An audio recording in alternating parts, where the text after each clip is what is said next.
हाँ तो हेलो। मैंने ऑन ही नहीं किया था तो आएगा कहां से? अभी आई?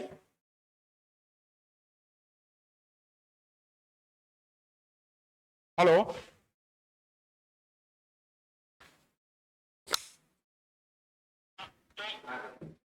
हाँ तो मैं ये कहना चाह रहा हूं कि ये YouTube पे भी उपलब्ध है। और अगर आपको ये उपयोगी लग रहा हो, अपने काम लायक लग रहा हो, तो आप लोग YouTube पे इसको लाइक करें, सब्सक्राइब करें, चैनल वीडियो को लाइक करें, चैनल को सब्सक्राइब करें और इसको अपने अन्य साथियों के साथ भी शेयर करें, ताकि हमारा उत्साहवर्धन हो और बाकी जो छात्रगण हैं उनका ज्ञानवर्धन हो। ठीक है, तो ये अब मैं शुरू करता हूं। छोटी सी हमारी ये है अ,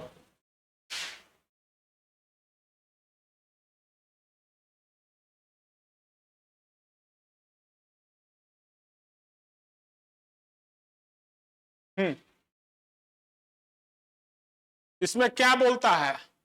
कल से आज तक की जो घटनाएं हुई हैं, एक दिग्गज पंजाबी गायक सुरिंदर शिंदा का निधन हो गया। और काफी वो स्थापित गायक हुआ करते थे। जैसा कि आप जानते होंगे कि पंजाब में लोक गायकों का, जो कि अपने पंजाबी मूल मातृभाषा में गाते हैं, उनका एक काफी परंपरा है और काफी प्रचलन है। वहां छोटे बड़े अनेकानेक सैकड़ों गायक हैं। और आप देखेंगे तो जो हिंदी हमारी फिल्म इंडस्ट्री रही है, उसमें भी पंजाबी का काफी असर रहा है। तमाम पंजाबी कलाकार लोग रहे हैं और पंजाबी हिंदी गाने भी जो हैं उनमें पंजाबी का पुट मिलता है। तो इस तरह से आप ये समझें कि पंजाब और Punjabi culture, not only in Punjab, wherever the Punjabis go, they take their culture with them. तो वो उसका काफी दर्शन प्रदर्शन मिलता है। और भी जगहों पे आप देखेंगे कि कनाडा में और ब्रिटेन में अनेकानेक जगह पे, यहां तक कि आप छोटे से देश में चले जाएं जिसको कहते हैं PNG, पापुआ न्यू गिनी, वहां में भी आपको 2-4-10 या 200-400 सरदार पंजाबी लोग मिल जाएंगे। जो है साउथ अफ्रीका में चले जाएं तो वो अपने साथ अपना कल्चर ले जाते हैं। और गायन और नृत्य विशेष है पंजाबियों का। आपने भांगड़ा और गिद्दा पढ़ा होगा। भांगड़ा और गिद्दा ये उनके लोक नृत्य हैं। गिद्दा महिलाएं करती हैं, भांगड़ा ज्यादातर पुरुष लोग करते हैं। दोनों लगभग एक ही शैली है। तो उसमें जो है गायन भी बहुत है और उनका एक तरह से जीवन शैली है। दैनिक रूटीन जीवन में वो अपना गाने नाचने में मस्त रहते हैं पंजाबी भाई लोग। बहुत अच्छी सभ्यता संस्कृति है और हम लोग भी उसको एंजॉय करते हैं तमाम गाने में। आप कभी कभी पंजाबी गाने में, तो श्रीमान सुरिंदर शिंदा जी का निधन हो गया, जो कि पंजाब में बहुत मशहूर थे, बाकी जगहों में मशहूर थे। ब्रिट एशिया म्यूजिक द्वारा उनको लाइफ टाइम अचीवमेंट अवार्ड से सम्मानित किया गया था। ठीक है, अच्छा, अगला पॉइंट आता है कि मुंबई में एक स्टेशन है बायकुल्ला। बायकुल्ला कहते हैं, भाई कला कहते हैं, कई जगह उसको भाई खला भी बोलते हैं, भाई खला भी बोलते हैं। अंग्रेजी में उसको बायकुल्ला भी बोलते हैं। इंग्लिश में आप जानते होंगे तमाम जगहों के नाम जरा सा स्क्यूनेस उसमें ज्यादा आ गई है, एच दिया गया है उसको। ऐसे कि वडोदरा को वडोदा और ऐसे ऐसे एक नहीं हजारों की संख्या में अंग्रेजी में नाम बदले गए या ऐंठ दिए गए। तो भायखला या बायकुला ये सब एक ही जगहों के नाम है। वो मुंबई में एक एरिया है, काफी बड़ा एरिया है। जहां पे मेरे ख्याल से फिल्मों के जो जानने वाले होंगे तो भाईखला एरिया में तमाम फिल्मी स्टूडियो वगैरह है, वहाँ पे उनके ऑफिसेस वगैरह हैं जो फिल्मों के डायरेक्टर और प्रोड्यूसर और तरह तरह के जो उनमें जो लोग इन्वॉल्व रहते हैं, भाईखला एरिया में काफी रहते हैं, कभी आप जाएंगे तो देखेंगे। तो वहां पे एक रेलवे स्टेशन बना है, जैसे कि आप मुंबई में जाएंगे तो तमाम रेलवे स्टेशन है, और आप शुरू करेंगे तो उधर से शुरुआत से ही आपको उधर दहीसर साइड से ही अंत में बॉम्बे वीटी तक, और इधर जो है मुंबई सेंट्रल से लेके और कहां कहां तक कम से कम 50 स्टेशन हैं। लेकिन कुछ टर्मिनल हैं जहां पे ट्रेनें बड़ी बड़ी जंक्शन वगैरह है, तो उसमें भाईखला रेलवे स्टेशन भी है। और उसकी बिल्डिंग को जो है यूनेस्को ने सांस्कृतिक पुरस्कार, विरासत पुरस्कार दिया है, बहुत पहले से बना होगा। रेलवे स्टेशन को यूनेस्को द्वारा यूनाइटेड नेशन ऑफ क्या है, इसको जरा सा आप देख लीजिएगा, educational social and cultural organisation, इस तरह से है। और वो इस तरह से चीजों को, कल्चरल वगैरह को प्रोत्साहित करता है, उनको पुरस्कार देता है, उनको एक सामाजिक मान्यता दिलाता है। 169 साल पुराना स्टेशन है, दुनिया के सबसे पुराने रेलवे स्टेशनों में से एक है भाईखला का रेलवे स्टेशन। यह पुरस्कार यूनेस्को की तरफ से दिया गया। पुरस्कार प्रदान श्रीमान रेल मंत्री के हाथों दिया गया, जो रेलवे के अधिकारी लोग रहे होंगे, स्टेशन मास्टर या जो कोई भी रहे हों उस एरिया के इंचार्ज। इसी प्रकार से वहीं पे मुंबई में ही छत्रपति शिवाजी महाराज वास्तु संग्रहालय, वास्तु संग्रहालय मतलब जो वास्तु से संबंधित हो गया, वस्तु नहीं है, वास्तु है ये। मेरे ख्याल से वस्तु और वास्तु का अंतर आप समझ रहे होंगे। वास्तु मतलब जो आर्किटेक्चर से संबंधित है।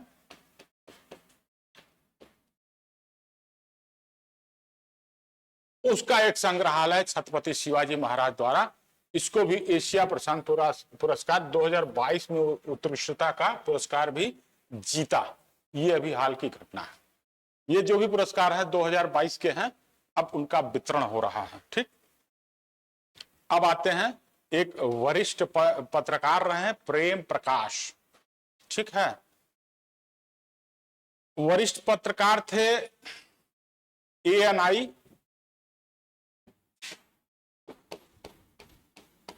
एएनआई, उसके प्रेम प्रकाश थे एशिया न्यूज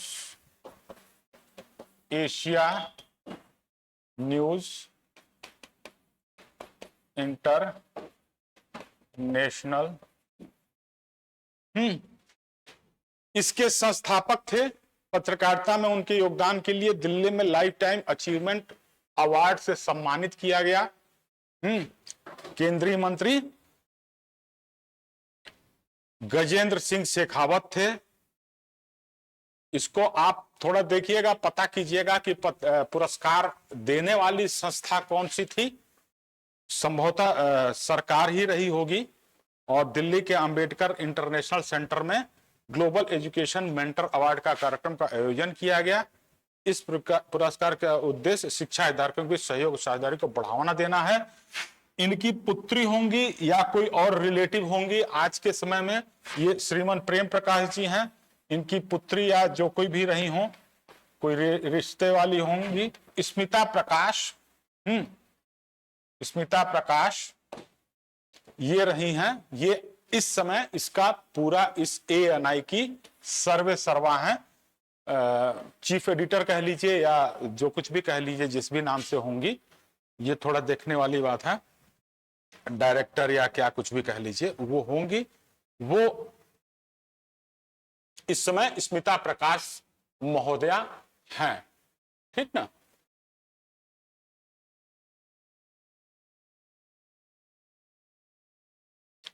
अच्छा, इन कंबोडिया के प्रधानमंत्री हुन सेन का इस्तीफा दिया और बेटे को सत्ता सौंपी।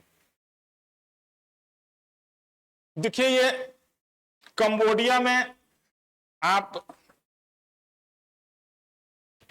ये ध्यान देंगे, अगर थोड़ा सा पीछे इतिहास की तरह जाएं तो वहां जरा सा लोकतंत्र और इस तरह की चीजों का बहुत ज्यादा प्रचलन नहीं है।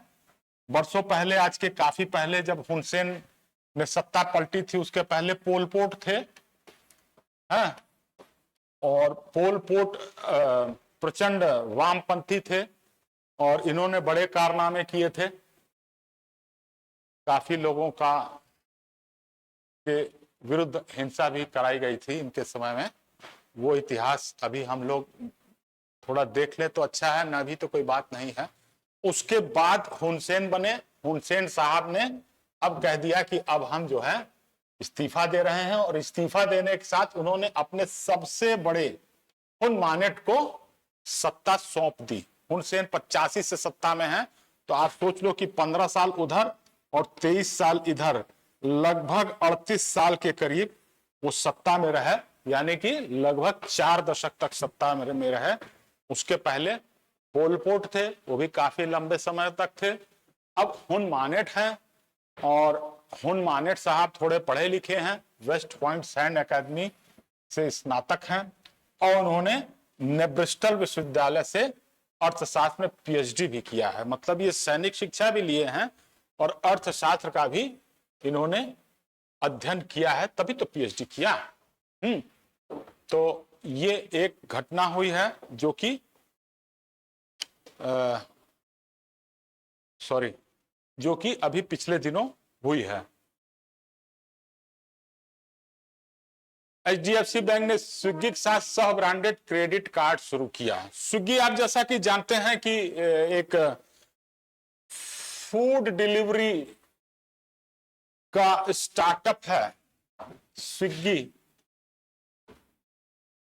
दो बड़े फूड डिलीवरी वाले हैं अपने इधर क्षेत्र में, जोमेटो और स्विगी हैं, जो अपने विभिन्न विभिन्न कारणों से कभी कभी जो है चर्चा में या किसी विवाद में भी फंसे रहते हैं। अक्सर सोशल मीडिया पे आता रहता है। आप में से जो जो ट्विटर का इस्तेमाल करते होंगे वो इन विवादों से ठीक ठाक से परिचित होंगे, तो हमको उन विवाद से नहीं लेना देना है। को ब्रांडेड क्रेडिट कार्ड शुरू किया है एचडीएफसी बैंक ने, है ना।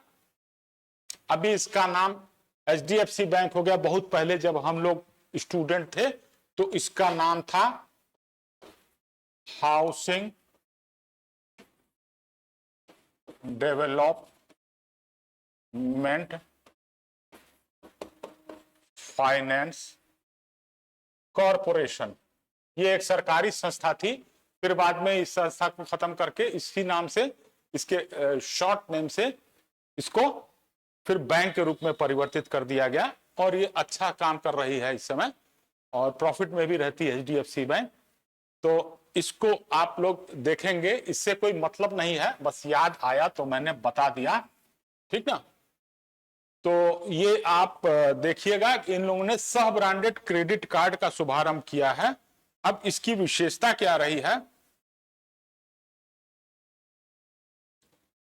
कि ये मूलतः स्विगी ने शुरू किया है, और ये एचडीएफसी बैंक के साथ शुरू किया है, जिसका एचडीएफसी में कार्ड को मास्टर कार्ड के भुगतान नेटवर्क पर होस्ट किया जाएगा। और तरह तरह के जो क्रेडिट कार्ड वगैरह होते हैं उनमें जो सुविधाएं होती हैं, जो प्रोत्साहन होते हैं, वो दिया जाएगा। 3 महीने तक निःशुल्क स्विगी वन सदस्यता का आनंद मिलेगा, और 10% कैशबैक, 5% कैशबैक, इस तरह की चीजें जो आप देखते होंगे पेटीएम वगैरह जो शुरू किया है, उस तरह से देते हैं ये लोग अपना अपना बढ़ाने का। तो ये अच्छा है, नए नए स्टार्टअप आ रहे हैं, नए नए लोग आ रहे हैं, और ये छूट वूट जो दे रहा है तो अंतपंत जो हमारे उपयोगी है, उपयोग करता है, उनको ही फायदा हो रहा है। सुनते रहो जी, तुम भी लपर लपर खाए जा रहे हो, सुन नहीं रहे हो क्लास को, ध्यान से सुनो सब।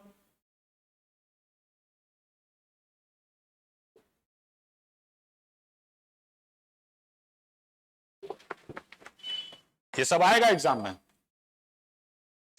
तो ये चीज जो है इसको आप पढ़िएगा, कुछ विशेष नहीं है इसमें। इरशाद अहमद को सीरिया में भारत का अगला राजदूत नियुक्त किया गया। ये आप समझो कि जो डिप्लोमेसी होती है, जिसको हिंदी में राजनय कहते हैं, राजनय कहते हैं, और डिप्लोमेटिक को क्या कहते हैं? राजनयिक हैं। राजनयिक हमारे जो होते हैं, तो इस समय कुछ ऐसे देश हैं जहां पे बड़े ही एक्सपर्ट लोगों को और बड़े ही ठोक बजा के राजनयिकों का चुनाव होता है, जिसमें पहला देश तो है नेपाल।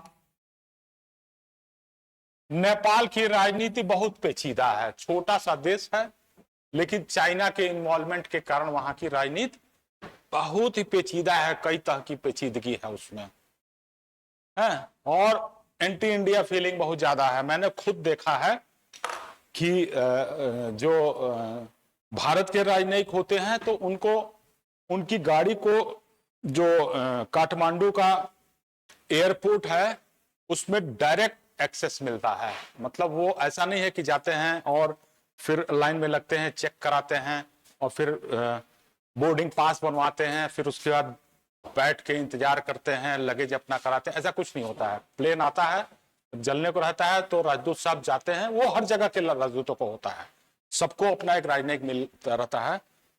कार से सीधे वो प्लेन के सीढ़ी तक पहुंचते हैं, जब गेट खुलता है सीढ़ी जैसे लगाती है, सीढ़ी चढ़ के जाते हैं। तो वो जा रहा था, पीछे से कुछ जो नेपाली बंदे थे जो एकदम से नेपाल के लगते हैं, पहाड़ के लगते हैं, उनको उल्टा पुल्टा गाली गलौज कर रहे थे। एंटी इंडिया फीलिंग इस हद की है। तो जो वहां का इंटरनेशनल एयरपोर्ट है काठमांडू में, त्रिभुवन जिसको बोलते हैं, त्रिभुवन एयरपोर्ट,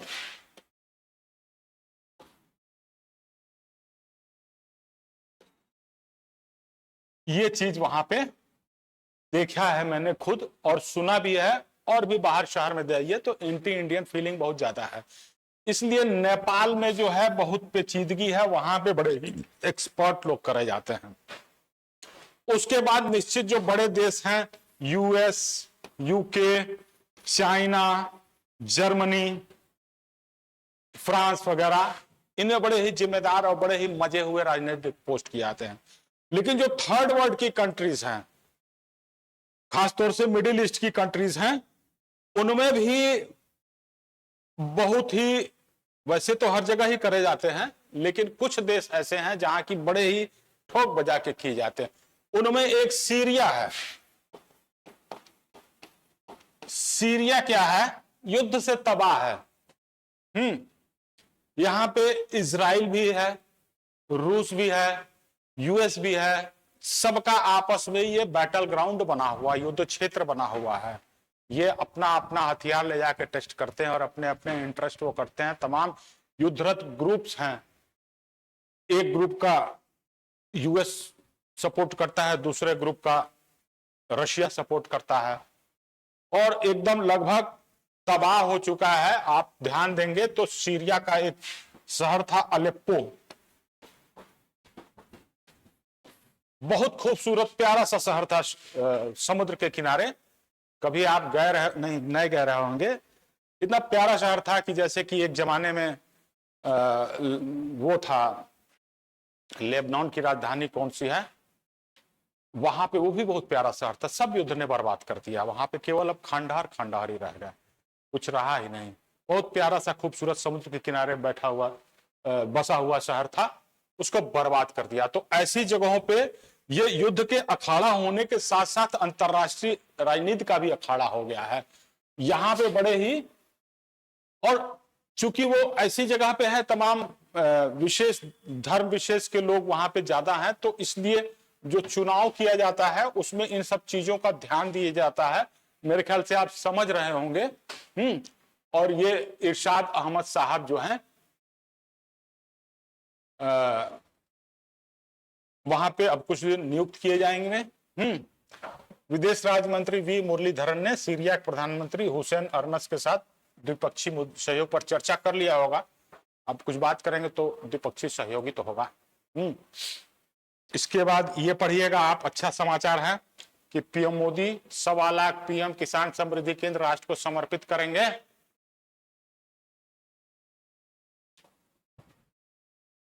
तो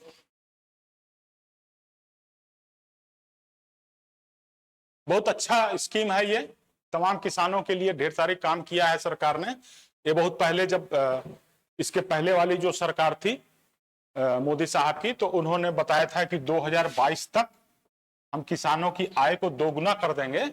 कोरोना के कारण थोड़ा सा दिक्कत हुई या जो कुछ भी हुआ, तो आय दुगना करने का मतलब ये नहीं है कि सरकार अपने पॉकेट से पैसा निकालेगी दे देगी, उनको तमाम ऐसे अवसर प्रदान करेगी।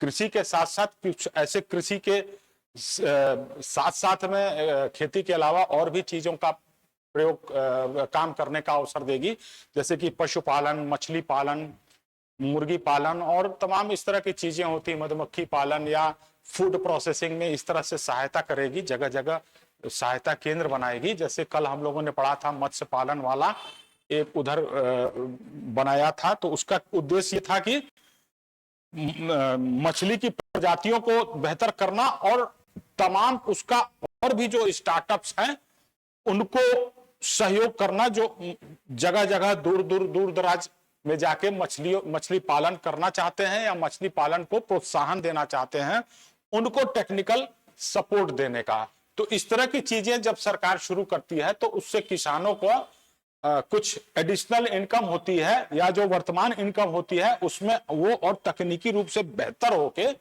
अपना जो भी आउटपुट है उसको बेहतर कर लेते हैं। सेम इनपुट, और अगर आप तकनीकी रूप से बेहतर हो, तकनीकी रूप से दक्ष हो, तो आपका आउटपुट बढ़ जाएगा जो है। तो वही सब चीजें ये करती है। तो ये किसान समृद्धि केंद्र 1.25 लाख किसान समृद्धि केंद्र बना है, और इसको हर क्षेत्र में, हर तहसील तालुका जिले में होगा। इनपुट और सेवाओं के लिए वन स्टॉप शॉप के रूप में कार्य करेंगे। अब इनपुट क्या है, कृषि में क्या इनपुट है? सामान्य रूप से आप देख लें कि बीज, खाद, कृषि उपस्कर है, कृषि उपस्कर वही जो उपकरण लगते हैं, जैसे ट्रैक्टर, खेती जुताई, कुदाल, खुरपी और छोटे बड़े ढेर सारे आते हैं, इस तरह के होते हैं। फिर उसके बाद पानी बिजली होता है, तो पानी बिजली तो शॉप में नहीं कर सकता, वो तो खेत तक पहुंचाना पड़ेगा। तो इसलिए इस वन स्टॉप शॉप में इन सब चीजों का और सेवाओं, दूसरा टेक्निकल, उनको जानकारी की उनका कौन सा फसल है तो उस फसल में क्या, किस तरह से बीज का तैयारी करें, बीज की तैयारी करें, खेत की कैसे तैयारी करें, क्या कीड़े लग सकते हैं, क्या बीमारी लग सकती है, उसके बारे में उनको इनपुट लगा कि पत्ती ऐसे मुड़ गई है साहब, पत्ती में सफेद दाग पड़ गए हैं, पत्ती में काले दाग पड़ गए हैं, फल जो है आ रहा है, गिर जा रहा है। इस तरह के ढेर सारी बीमारी होती हैं। जैसे आदमियों को बीमारी होती है, वैसे फसलों को भी ढेर सारी बीमारी होती है, और फसल भी ढेर सारे होते हैं। गेहूं, चावल तो हम लोग जानते हैं, लेकिन तमाम होती है। मेंथा इस एरिया में लखनऊ में बहुत बोया जाता है, उसमें बीमारी लगती है। टमाटर होता है, टमाटर में तरह तरह के डॉट, स्पॉटेड डॉट वगैरह लग जाते हैं, काला काला चित्ती पड़ जाता है। फल अगर करें तो फलों में तमाम लग जाता है। इवन तुलसी जो कि खुद एक औषधि के रूप में प्रयोग होता है, मैंने तुलसी के पत्तों में भी बीमारी लगते हुए देखा। ऐसे मुड़ जाती हैं, काला काला उसमें हो जाता है और दाग धब्बा हो जाता है। तो ये सब चीज का जो ये बोल रहा है ना कि सेवाओं, तो ये सेवाएं जो हैं ये उनका ये होती हैं। फिर उसके बाद सरकार का एक ये भी बहुत महत्वाकांक्षी कार्यक्रम है कि हम रासायनिक खेती को धीरे धीरे जो है नेचुरल खेती और उसमें जो प्राकृतिक खाद वगैरह जो होते हैं, जैसे गोबर की खाद या कुछ ऐसे जीवाणु कीटाणु बेस्ड खाद होते हैं जो कि लाभदायक होते हैं। मैंने ऐसे भी कुछ कीटनाशकों को देखा है जो कि कीटनाशक होते हैं। ज्यादातर हम लोग ये समझते हैं कि कीटनाशक बहुत जहरीले होते हैं और खबर भी हम लोगों ने पढ़ा है कि भैया फलाना हाई स्कूल में फेल हो गया तो कीटनाशक खा के मर गया। ऐसा खबरों पहले आता था, हम लोग जब पढ़ते थे न्यूज़पेपर। अब तो न्यूज़पेपर पढ़ने का प्रचलन खत्म हो गया लगभग। तो ऐसे आता था, या बच्चे ने किसी ने गलती से अगर कीटनाशक पी लिया तो वो बहुत खराब हालत हो जाती थी, मरने के करीब हो जाता था। तो लेकिन अभी ऐसे भी कीटनाशक कुछ आए हैं जो कि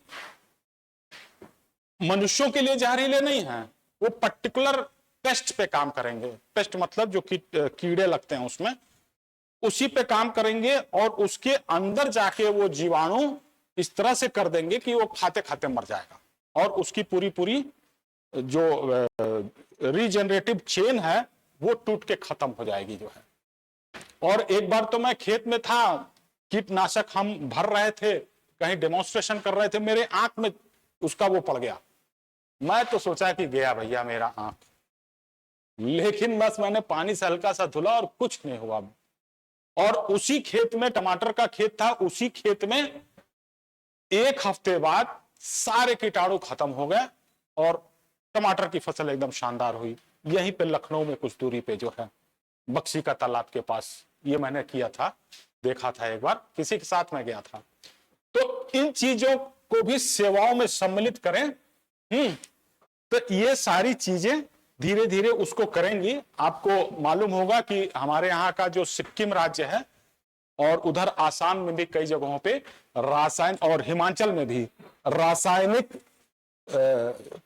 खाद को और रासायनिक कीटनाशकों का प्रयोग बिल्कुल बंद कर दिया गया है। तमाम जो बड़ी बड़ी कंपनियां हैं, जो अंतरराष्ट्रीय कंपनियां हैं, मेरे को नाम नहीं याद आ रहा है, वो बहुत घपला करती हैं, जैसे दवाओं में घपला करती हैं। आपने देखा होगा कि जो कोरोना का टीका आया तो बड़ी बड़ी जो कंपनियां थी वो उनका जो कीटाणु जो टीका था वो बेकार था, लेकिन वो इंडिया में बेचने की कोशिश कर रही थी। वैसे ही तमाम ऐसे कीटनाशक हैं, बड़ी बड़ी कंपनियां हैं, वो खूब झोंक के बेचती हैं और उस पर धीरे धीरे सरकार रोक लगाने जा रही है। तो इन्हीं सब उद्देश्यों से, और वो बहुत घातक होते हैं कीटनाशक वाले खाद्य पदार्थ खा के हम भी बीमार पड़ रहे हैं, खूब बीमारी फैल रही है आजकल जो है। तो इन सब चीजों को ध्यान में रखते हुए सरकार धीरे धीरे अपना एक इंफ्रास्ट्रक्चर बना रही है, जिससे कि वो इंफ्रास्ट्रक्चर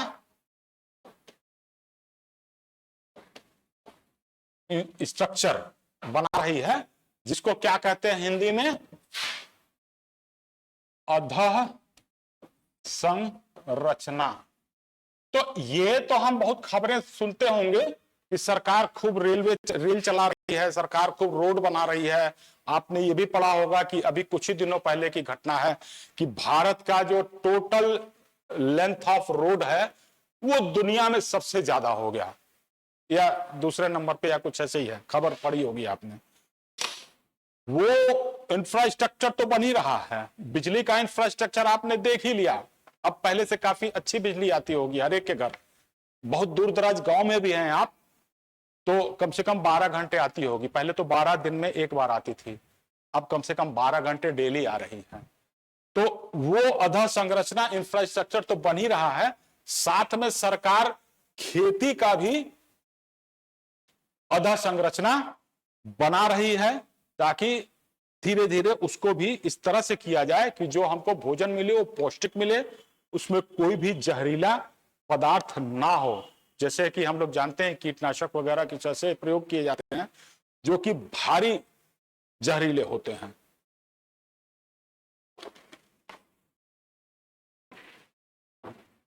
इसके अलावा प्रधानमंत्री यूरिया गोल्ड भी शुरू करेंगे। यह सल्फर लेपित यूरिया की एक नई किस्म है जो मिट्टी में सल्फर की कमी को दूर करने में मदद करेगी। आप ये जानते हैं कि यूरिया जो हमारा होता है, अभी एक माइक्रो यूरिया का प्रयोग आया है जिसको थोड़ी सी मात्रा को पानी में घोल के कर दो। पहले तो बोरे में यूरिया भर के आता था, सफेद सफेद दाना रहता था, तो वो होता था, किसान लोग ऐसे ऐसे बाजार में खेत में जाके यूं छींटते थे। 1 एकड़ में इतना लगेगा, एक बोरी लगभग 2 एकड़ में काम आ जाता था 1 एकड़ में। कुछ लोग तो खूब झोंक देते, 1 एकड़ में 3-3 बोरी यूरिया डाल देते थे क्योंकि मोटा मोटा गेहूं पैदा होगा। यूरिया से मुख्यतः फसलों को क्या मिलता था? नाइट्रोजन। नाइट्रोजन, ठीक। अब उसको सल्फर लेपित किया गया है। सल्फर लेपित किया गया है जो मिट्टी में मिलकर सल्फर की कमी को दूर करेगी। थोड़ा सा यहां अगर आप अनुमति दें तो मैं बता दूं सल्फर करता क्या है। गंधक। गंधक क्या करता है? ये जो सेल वॉल होता है, जो भी हम खाते हैं अनाज, फल, सब्जियां, तो छोटे छोटे सेल से मिलके बना होता है। आदमी का शरीर भी छोटे छोटे सेल से मिलके बना रहता है, जिसको हम हिंदी में क्या कहते हैं? कोशिका। कोशिका, ठीक। तो जो सेल वॉल होती है, कोशिका का जो अंदर का जो सेल सैप होता है, तो जिसको बोलते हैं सेल सैप, और उसके अंदर न्यूक्लियस वगैरह और माइटोकॉन्ड्रिया वगैरह होता है। एक उसको घेर के जो बनाता है that is called cell wall, या हिंदी में उसको कहेंगे कोशिका भित्ति। जो लोग गांव के हैं वो लोग जानते होंगे, भित्ति दीवाल को कहते हैं, भीत भी कहते हैं भोजपुरी अवधि में, तो इसको सेल वॉल कहते हैं। तो उसका प्रयोग होता है, और ये आप जान ले अच्छी तरह से, उसका प्रयोग होता है। सेल तो बढ़िया होगा, लेकिन जो आदमी का, मानवों का जो पाचन तंत्र है वो गंधक को नहीं पचा पाता है, वो फिर निकल जाता है। इसी कारण जो है गंधक का रंग पीला होता है। और जो मनुष्यमल होता है उसमें गंधक पूरा बाहर निकल जाता है, इसीलिए मनुष्यमल जो है वो पीले रंग का होता है। वहीं पे जो गायें हैं या और भी जो मवेशी हैं वो गंधक को पचा ले जाते हैं, वो उनका प्रयोग कर ले जाते हैं, मनुष्य नहीं कर पाता है। इसलिए उनका जो मल होता है वो पीलेपन लिए नहीं होता है। ये भी आप थोड़ा सा जानकारी थी तो मैंने कहा आप बच्चे लोगों को दे दे। ज्यादातर चीजें आप लोग जानते होंगे, क्षमा कीजिएगा अगर मैं कुछ बहुत ज्यादा बता दे रहा हूं तो। ठीक है, तो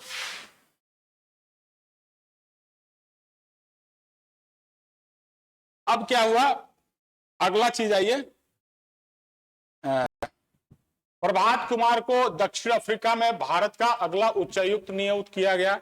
दक्षिण अफ्रीका भी आप समझो कि एक बहुत महत्वपूर्ण देश है। आप ये समझो आईएफएस अधिकारी थे, नियुक्त किया गया। संबंधित चिन्हित करेंगे, नवंबर में हो सकता है मुलाकात वगैरह कुछ उच्च स्तर का हो। और इसकी घोषणा केंद्रीय मंत्री एस जयशंकर ने कार्यक्रम के दौरान की। उन्होंने 3 विषयों संबोधित किया, 30 years of India south Africa ties, 15 years of BRICS and 9 years of Modi सरकार। इन 3 विषयों पे किया। इसमें आप ध्यान दीजिएगा कि दक्षिण अफ्रीका भी हमारे महत्वपूर्ण देशों में है। ये हमारे ब्रिक्स का एक बहुत 1 2 3 4 5 ब्रिक्स एक ऑर्गेनाइजेशन है। Brazil, Russia, India, China and south Africa, इन्होंने मिलकर अपना एक ब्रिक्स बनाया है। और रिसेंटली ब्रिक्स चर्चा इस बात में है, इस बात के लिए है कि एक ब्रिक्स करेंसी की बातचीत चल रही है।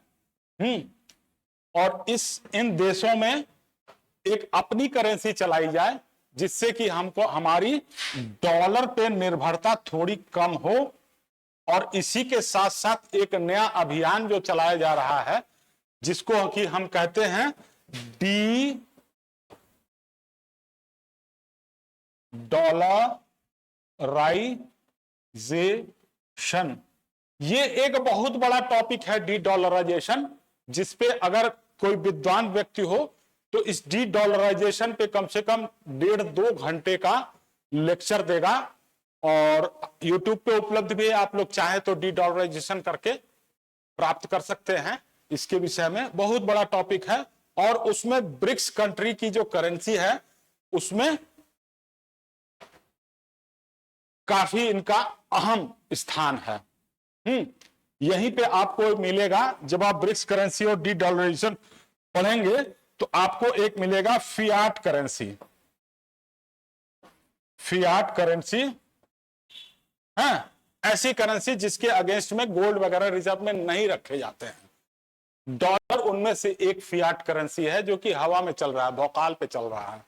वैसे डी डॉलराइजेशन, इसी वजह से डी डॉलराइजेशन हो रहा है। और ऐसा माना जा रहा है कि डी डॉलराइजेशन सीधा सीधा लिंक करता है अमेरिका में जो रिसेशन आ रहा है। अभी 3 दिन पहले की खबर थी, एक बड़े प्रमुख व्यक्ति ने कहा था कि रिसेशन हैज बिगन। सारे लक्षण आ गए हैं अमेरिका की अर्थव्यवस्था में रिसेशन शुरू होने के। रिसेशन मतलब मंदी का दौर जो है। तो जब डी डॉलराइजेशन रहेगा, ब्रिक्स करेंसी रहेगी, तो अमेरिकी मंदी का असर बाकी देशों पे नहीं पड़ेगा जो है। तो फिलहाल ये ब्रिक्स की बात आई तो मैंने कहा आपको बता देते हैं। अब क्या करना है भाई, यूनियन बैंक ने डिजिटल बिजनेस प्लेटफॉर्म के लिए सह निर्माण के लिए आईबीएम से साझेदारी की। आईबीएम एक कंप्यूटर बनाने वाली कंपनी है जिसका नाम आप लोग जानते होंगे, आईबीएम। बहुत पुरानी कंपनी है, इसका नाम है इंटरनेशनल बिजनेस मशीन। ये एक नाम है, बिजनेस मशीन नहीं है, वो तो एक कंपनी है, इन्होंने नाम किया है। तो वो कंप्यूटर वगैरह के क्षेत्र में काफी ये करती है, और सुपर कंप्यूटर और बहुत ही हाई लेवल के कंप्यूटर्स भी उन्होंने बनाया है, क्वांटम कंप्यूटिंग वगैरह पे भी काम कर रहे हैं। तो ये यूनियन बैंक ऑफ इंडिया ने डिजिटल बिजनेस प्लेटफॉर्म के लिए बनाने के लिए। अब डिजिटल बिजनेस प्लेटफॉर्म क्या हो गया, जैसे हम लोग पेटीएम वगैरह यूज करते हैं या गूगल पे वगैरह यूज करते हैं, तो ये तो सिंपली पेमेंट का प्लेटफॉर्म है। डिजिटल बिजनेस और भी जो हो सकते हैं, जहां तक आप सोच सकते हैं, तो धीरे धीरे सारे जो है डिजिटल प्लेटफॉर्म पे आएंगे। तो एक नया प्लेटफॉर्म बनाएगा, ऐप बनाएगा या वेबसाइट बनाएगा या पोर्टल बनाएगा, उसके लिए आईबीएम इंडिया प्राइवेट लिमिटेड के साथ साझेदारी की है। आईबीएम का जो इंडिया में विंग है, मंच का लक्ष्य अत्याधुनिक क्षमताओं वाला डिजिटल बैंक स्थापित करना है। Union bank of India open banking क्षमताओं को अपनाएगा जिससे सभी दायित्वों सेवाओं का निर्बाध एकीकरण हो सके। ये सब याद कर लीजिए, तमाम है। बैंकिंग परिस्थिति तंत्र बनाना है, ठीक है। मतलब आप समझ लो कि अब इंडिया बैंकिंग के क्षेत्र में अब एकदम कहर बरपाने वाला है, समझ लो। कल मोदी जी ने कही दिया कि अब हम जो है टॉप 3 इकोनॉमी में शामिल हो जाएंगे अगले 5 सालों के अंदर। ये चल रहा है 2023-2024 में चुनाव होगा, शुरुआत में ही हो जाएगा, मार्च अप्रैल तक हो जाएगा। तो उसके बाद 5 साल जो है समझ लो कि 29 तक उन्होंने ये नहीं बोला कि हम 3rd नंबर पे पहुंच जाएंगे, उन्होंने ये बोला कि हम जो है टॉप 3 में शामिल हो जाएंगे। अब टॉप 3 में शामिल होने का मतलब क्या है, मतलब यह है कि फर्स्ट पोजीशन पे तो खैर नहीं हो सकता है, लेकिन तब भी सेकंड भी पहुंच सकते हैं, थर्ड तो पहुंचना जरूरी है ही है। तो मतलब सेकंड या थर्ड पोजीशन पे भी हम अगले पोजीशन में पहुंच जाएंगे। और आपने देखा होगा कि 5वें नंबर पे इकोनॉमी पे तो भारत पहुंच ही गया है जो है। और एक और जिसको कहते हैं पीपीपी, आपने जरूर सुना होगा इसको, परचेज पावर पैरिटी के हिसाब से हम लगभग दूसरे नंबर की इकोनॉमी ऑलरेडी हो चुके हैं। मतलब हमारी जो रुपए की परचेज वैल्यू है और जो उस रुपए के हिसाब से हमारी इकोनॉमी का जो आकार है और उसमें परचेज वैल्यू को भी देखा जाए, अगर हम पानी की एक बोतल खरीदने जाते हैं तो 20 रुपए 15 रुपए में हम पा जाते हैं। 15 रुपए में रेल नीर पाते हैं रेलवे स्टेशन पे, और 20 रुपए में बाकी ब्रांड रेलवे के बाहर हम पाते हैं। यही चीज अगर आप यूएस डॉलर में लेने जाएं, या यूरो में लेने जाएं या ब्रिटिश पाउंड में लेने जाएं, तो ये हो सकता है आपको कि $1 में पड़े या $0.5 में पड़े, 50 सेंट में पड़े, तो वो 20 रुपए से सब ज्यादा ही है। इसी तरह से और सेवाएं जो होती हैं उनकी, वो भी इसी डॉलर के हिसाब से ही मूल्य वर्धित हैं। तो परचेज पावर के हिसाब से देखा जाए तो इंडिया ऑलरेडी सेकंड पोजीशन पे पहुंच चुका है। हमारी करेंसी बहुत ही अंडर वैल्यूड है। एक प्रख्यात अर्थशास्त्री ने कल ही एक दिया है कि the rupee is most under valued currency है, इंडियन रुपीज। उसका प्रॉपर वैल्यूएशन किया जाए तो अभी हम सेकंड पोजीशन पे काम कर रहे हैं, तो बहुत ज्यादा हमको भागने की जरूरत नहीं है।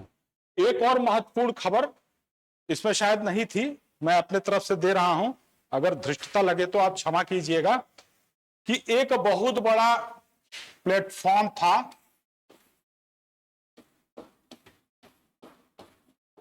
ट्विटर, इसका नाम बदला गया है, इसका नाम हो गया है एक्स और लोगो है ये। इसके मालिक साहब कौन हैं? वो क्या नाम है उनका, जो टेस्ला वाले हैं, टेस्ला कार बनाते हैं, एलोन मस्क। हाँ मैं भूल गया था, एलोन मस्क साहब हैं। इनके पास जो महत्वपूर्ण 3 चीजें हैं, एक तो टेस्ला कार की फैक्ट्री है, दूसरे एक कंपनी है स्पेस, अरे यार स्पेस एक्स करके कंपनी है जो कि अंतरिक्ष में गतिविधियों का संचालन करती है। टेस्ला कंपनी है जो कि ईवी का निर्माण करती है, इलेक्ट्रिक विद्युत चालित कार वगैरह का। तीसरा ट्विटर का है, उन्होंने अभी कल परसों में ही नाम बदला है, और ये 3 महत्वपूर्ण चीजें उनके पास में हैं। ट्विटर इस समय एक बहुत ही शक्तिशाली सोशल मीडिया का माध्यम है, और मैंने तो देखा है कि कई जगह सरकारें ही ट्विटर पे ही काम करती हैं, ट्विटर पे ही काम चल जाता है। कई नेता लोग हैं, कई अधिकारी लोग हैं, कई संगठन ऐसे हैं जो कि ट्विटर पे ही काम करते हैं। अगर आप उसको ध्यान से देखें तो ट्विटर इसके पहले जैक डोर्सी साहब चला रहे थे, मालिक थे उसके, फिर तमाम जो है लीगल रस्साकशी के बाद एलोन मस्क साहब ने उनको खरीद लिया। ये डील भी काफी शेडी डील है, इसके बारे में आप हमसे सीधे बात करेंगे तो मैं थोड़ा आपको बता सकता हूं कि क्या है मामला। बहुत पब्लिक फोरम पे ये बात करने लायक नहीं है। फिलहाल ये एक महत्वपूर्ण घटना हुई है कि ट्विटर का नाम बदल के x.com कर दिया गया। ठीक है, इसी के साथ ही आज की क्लास समाप्त होती है। धन्यवाद, और सभी को शुभ शुभ रहा। तो कल फिर इसी वक्त पे मैं आपके सामने उपस्थित होऊंगा। आप सबको धन्यवाद, और पुनः आपसे निवेदन करता हूं कि अगर इसके कंटेंट अच्छे लगे तो यूट्यूब पे इसको लाइक कीजिए, चैनल को सब्सक्राइब कीजिए, और इस वीडियो को आप शेयर कीजिए। धन्यवाद, नमस्कार।